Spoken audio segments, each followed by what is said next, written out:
Halo pemirsa Reportase Weekend, apa kabar? Kami hadir dari studio VOA di Washington DC untuk menemani Anda akhir pekan ini tentunya dalam Reportase Weekend. Saya Vina Muptadi.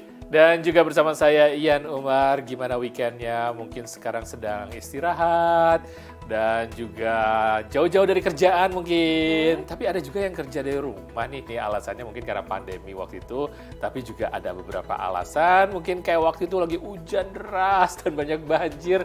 Dan perusahaan-perusahaan disarankan untuk work from home. Enak ya situasinya, ternyata lebih fleksibel sekarang. Dan kondusif di Indonesia. Dan itu juga sebenarnya yang jadi tuntutan banyak para pekerja ya kan. Mereka menginginkan kondisi pekerjaan yang lebih fleksibel, work-life balance, yang mengerti kesibukan dan juga kondisi di luar seperti apa. Nah, itu dia biasanya employer yang dicari adalah yang seperti itu, yang memberikan work-life balance bagi para karyawannya. Dan pemirsa Reportase Weekend punya banyak kisah menarik untuk Anda hari ini, apa aja ya? Indonesia kembali belum beruntung membawa pulang mahkota ajang kecantikan bergengsi Miss Universe. Kontes kecantikan Miss Universe tahun ini diadakan di Amerika dengan kontestan berlatar belakang beragam, termasuk Miss Bahrain yang tahun ini diperbolehkan tampil mengenakan burkini alias bikini tertutup. Chef dengan nama populer Ricky Bobby asal Indonesia tidak hanya dikenal langsung oleh pelanggan restoran yang berlokasi di West Virginia. Tapi ternyata Chef Ricky Bobby juga punya kanal YouTube yang cukup populer di antara para followernya. Sudah beberapa tahun, Vera Fuad bersama beberapa diaspora Indonesia di Sacramento, California merajut topi, bantal, dan selimut. Hasilnya mereka sumbangkan untuk anak-anak yang membutuhkan di Meksiko, Guatemala, Haiti, dan Ukraina. Tahun ini mereka juga mengirim 100 topi untuk bayi-bayi prematur di Rumah Sakit Cipto Mangunkusumo.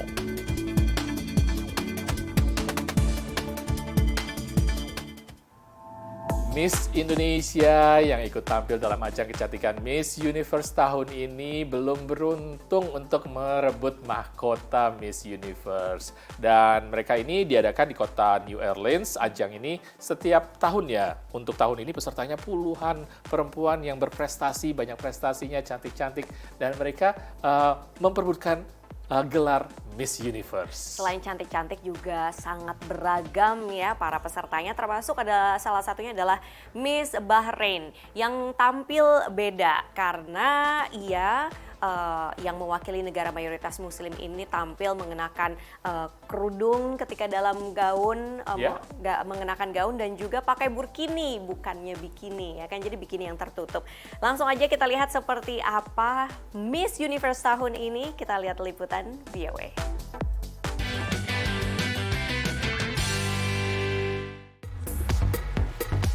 Ajang Miss Universe diselenggarakan di New Orleans, Amerika Serikat Sabtu malam.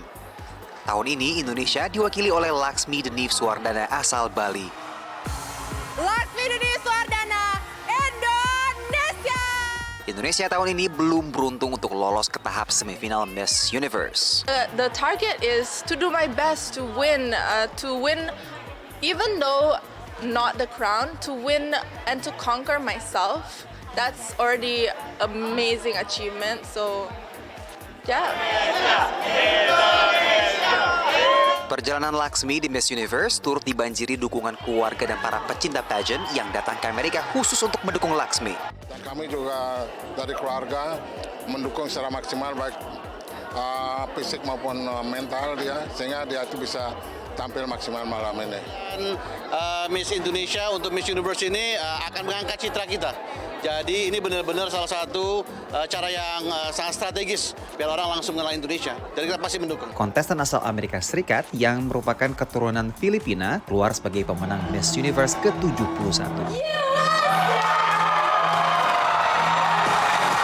Selain kecantikan fisik, para peserta juga dinilai melalui sesi deep interview, sesi gaun malam, dan juga sesi kostum nasional. Dan juga salah satu sesi yang pernah menuai kontroversi tanah air, yakni sesi pakaian renang. Dalam 2 tahun terakhir, Miss Universe Organization untuk pertama kalinya memperbolehkan kontestannya untuk memilih memakai burkini alias bikini tertutup yang biasa digunakan atau dikenakan oleh para wanita muslimah. Ini adalah model pakaian renang yang dipilih kontestan asal Bahrain. negara kepulauan di Timur Tengah yang mayoritas Muslim. Miss Bahrain juga tampil dengan gaun malam dengan penutup kepala. I would like to break the stereotype about Arab women. Sometimes we represent it in a very aggressive way, that we have no freedom, no rights, we are old-fashioned. But it's not true. Also can be family women, we can be business women at the same time. And that's what I want to show to the world. I want to let the world know us a little bit more from this side. Sementara Laksmi memperkenalkan aspek laut Indonesia melalui kostum nasionalnya yang membawakan tema kapal pinisi. And I feel like the Finisi boat reflects our identity as Indonesian, as seorang pelaut, nenek moyang kita. Indonesia belum pernah beruntung menjuarai kontes Miss Universe. Indonesia. Prestasi terjauh Indonesia dalam kontes ini baru masuk ke 10 besar melalui wakilnya Frederica Alexis tahun 2019. Dari New Orleans, Reni Wicaksana, VOA. It was inspired by the Indonesian motto, "At sea we are victorious."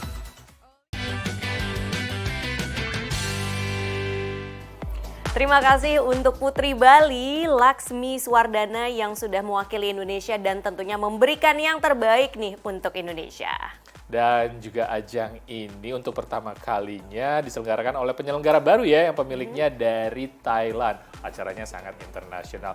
Mungkin suatu hari nanti bisa masuk Indonesia juga karena banyak pesertanya pecinta untuk Miss Universe ini. Dan pemirsa masih banyak liputan lainnya, kita akan kembali setelah reportase weekend. Break dulu sebentar.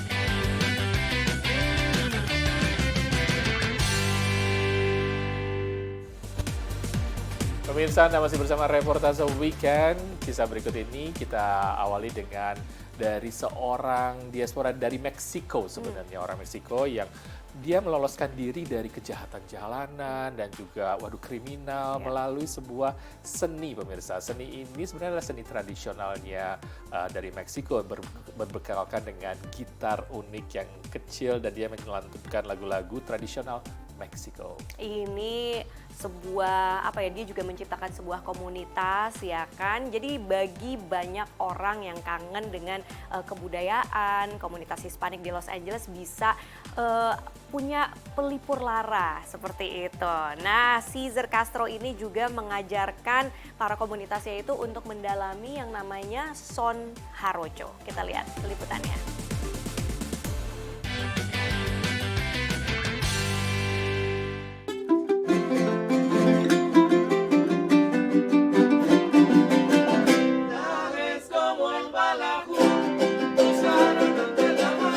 My name is Cesar Castro.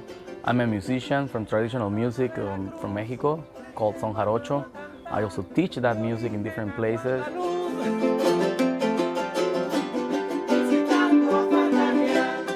Son Jarocho is festive music played with jarana, and we sing stories, different ones. They're not songs. Your verse is your own version of the night.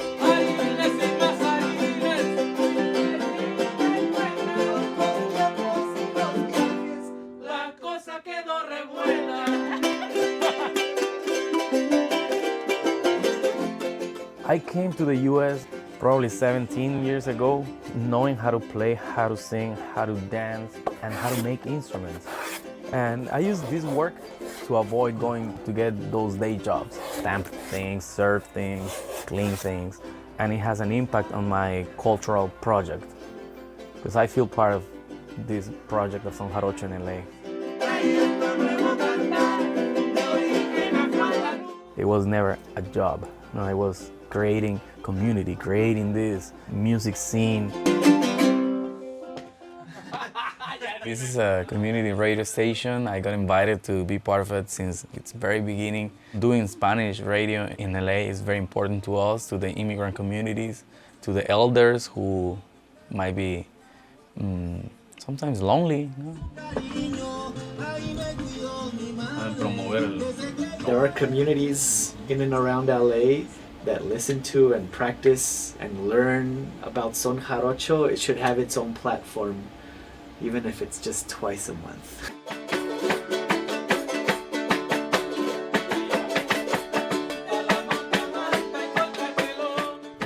growing up in a poor neighborhood. Music made it easy for me to just say no to do something stupid in the streets. And when you carry a guitar, no matter where you're in the world, people already think of you like, he's not a danger. So that's something that I didn't know, but the guitar was doing that to me. So when I go to schools or different places and also teach in state prisons here in California, I hope that someone has a similar shift in their life.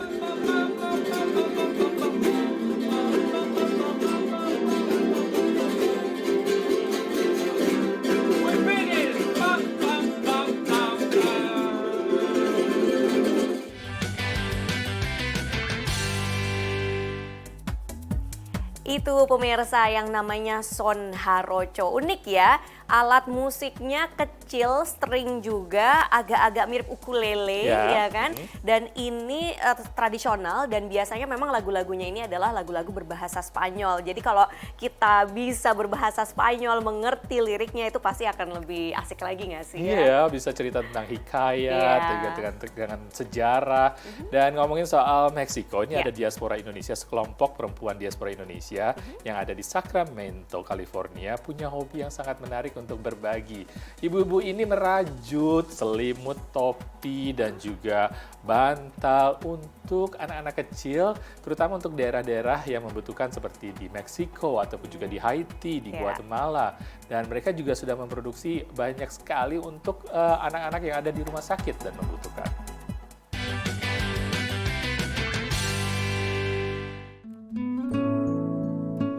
So ini topi-topi yang untuk Meksiko yang fleece. Ada ratusan topi rajutan yang dibuat Vera Fuad untuk disumbangkan ke anak-anak yang membutuhkan di Meksiko, Guatemala, dan Ukraina.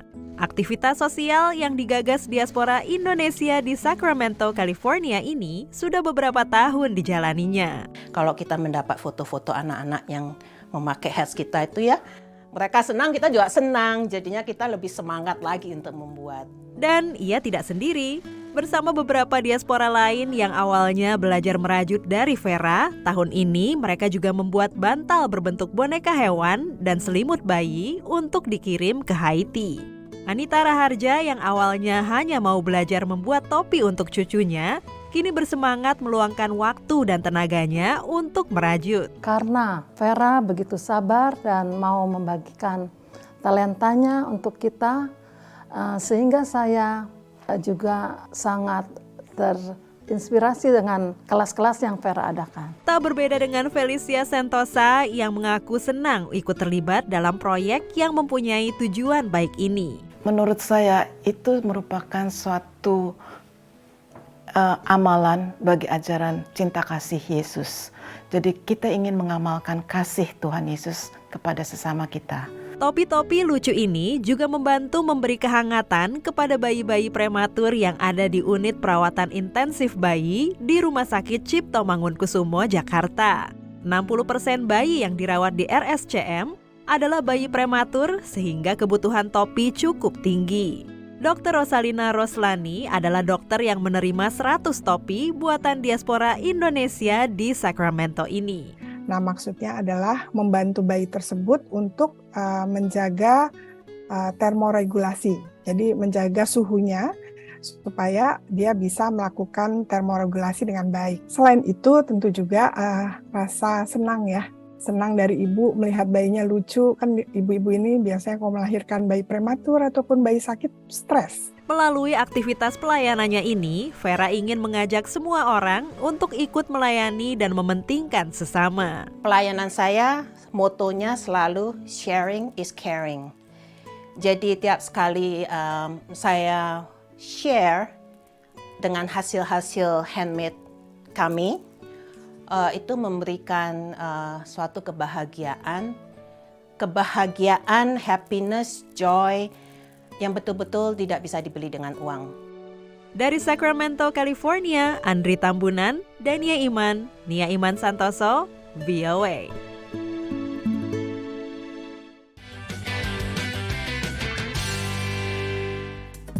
Salut salut ya untuk Vera Fuad dan teman-temannya yang semakin produktif nih dalam merajut, bahkan baru-baru ini sampai mendonasikan 100 topi rajutan kepada bayi-bayi prematur yang ada di RSCM Jakarta. Ya, sampai juga ke RSCM dan juga ibu-ibu dan juga orang tua bayi-bayi tersebut juga pasti senang sekali menerima topi-topi tersebut. Dan pemirsa jangan kemana-mana karena setelah ini ada cerita menarik tentang seorang chef yang ada di sini di Amerika. Jangan kemana-mana, hanya di Reportase Weekend.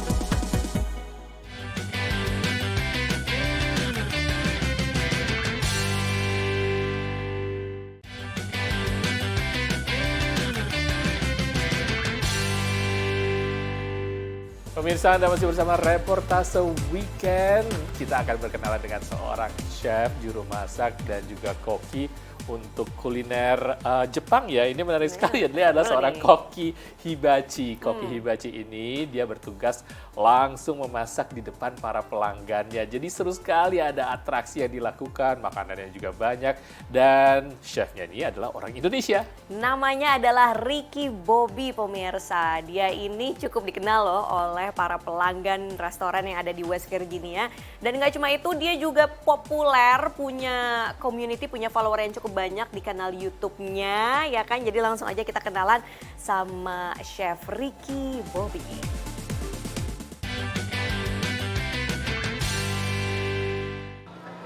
Cyrus or whatever, okay? Bermain api, melucu, bercanda, atau bernyanyi sambil memetik ukulele. Bukan itu saja, ia juga menjahili pelanggannya. Dan Chef Ricky Bobby melakukan semua atraksi itu sambil memasak nasi goreng atau steak. Customer di grill itu, makanan itu 50%. Especially if we have like whole family and then they have like birthday party or something like that. Masakan itu kadang agak gosong, kadang agak kasinan, they don't care. Udah terlupakan dengan wow, udah lupa Pak mereka. Ini bener loh. Para pelanggan pun mengakui itu. My favorite part is when he put We Love Cyrus on the thing and made it go on fire. He's absolutely hilarious. He cracks us up. It's dinner and a show. It's an absolute great time. We always love coming up here and see. This isn't the first time we've seen Ricky. We've seen him probably 5 or 6 times. Sementara manajernya menganggap Ricky Bobby He's super crazy, super wild, and it's never a dull moment around him. Ricky Bobby bukanlah nama asli lelaki asal Tulungagung, Jawa Timur yang datang ke Amerika tahun 2003 ini. Ia sendiri enggan mengaku siapa nama aslinya, sebut saja Sumanto katanya. Ia mengadopsi nama Ricky Bobby, tokoh utama dalam film komedi terkenal Talladega Night. Nama Ricky Bobby, koki hibachi Fujiyama Japanese Steakhouse di kota Buckley, West Virginia menjadi dikenal banyak orang. Namun, media sosial yang membawa ketenarannya merambah keluar kota yang berpenduduk 17.000 orang ini. TikTok saya itu 1 tahun yang lalu sudah sentuh 1,4 juta follower. Dan itu 80% itu orang Amerika dan Kanada. Tahun 2021, sarjana teknik mesin ini menjadi YouTuber untuk pengikutnya di Indonesia dengan nama Chef Danco. Saat ini pengikutnya sudah lebih dari 270.000. Dan saya pengen mengenalkan ke mereka kerjaan hibachi itu seperti ini. Terus bahkan di video-video YouTube saya itu saya ceritakan saya bikin duit berapa jam kerja, hourly-nya dibayar berapa sampai. Jadi semua yang tentang Amerika.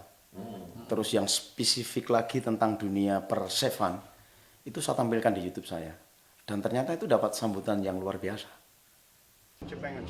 Kerja sebagai koki sudah ia jalani 17 tahun dengan gaji sekitar $7.000 per bulan. Ia juga sudah menjadi investor di restoran tempat kerjanya. Belum lagi tambahan penghasilan dari monetisasi media sosialnya. Ketenaran juga sudah ia peroleh. Ya harus merambah dari bawah. Pak D itu nyuci piring itu 6 bulan. Mohon maaf, don't take it wrong ya, saya bilang jangan salah paham. keluarga-keluarga imigran please camkan ini, saya bilang. Lu pikir orang di Amerika itu kerjanya enak, saya bilang. Ada di video saya, Pak. Dan tegas saya bilang, we need to work 10 hours to 13 hours a day.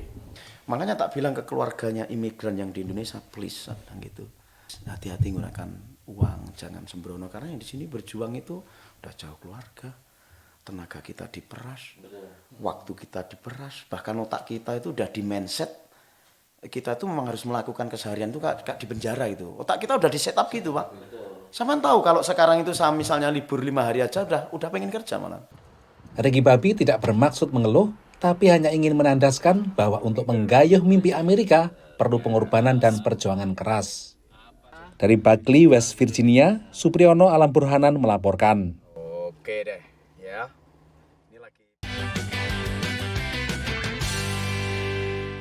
Itu tadi Chef Ricky Bobby yang sharing tentang pengalamannya. Dia adalah seorang yang pekerja keras, ya kan. Bekerja dengan keras sebagai chef hibachi, sebagai pejuang devisa, dan dia juga cerita kalau dia banyak keluarga di Indonesia dan membantu mengirimkan penghasilannya sebagian untuk keluarga. Terus semangat Chef. Dan juga ternyata dia di TikTok ya, followernya sampai 1,4 juta. Jadi memang ya pemasukan dia dibilang bahwa $7.000 per bulan, tambah lagi dengan AdSense, memang menggiurkan. Tapi tidak semuanya cuan seperti itu, harus ada perjuangan keras. Pemirsa, senang sekali kita berbagi di weekend ini dengan reportase weekend, dengan kisah-kisah yang menarik dan penuh inspirasi. Kita akan ketemu di reportase weekend berikutnya. Namun kami berdua harus pamit dulu. Saya Ian Umar. Dan saya Vina Muqtadi. Jadi sampai jumpa.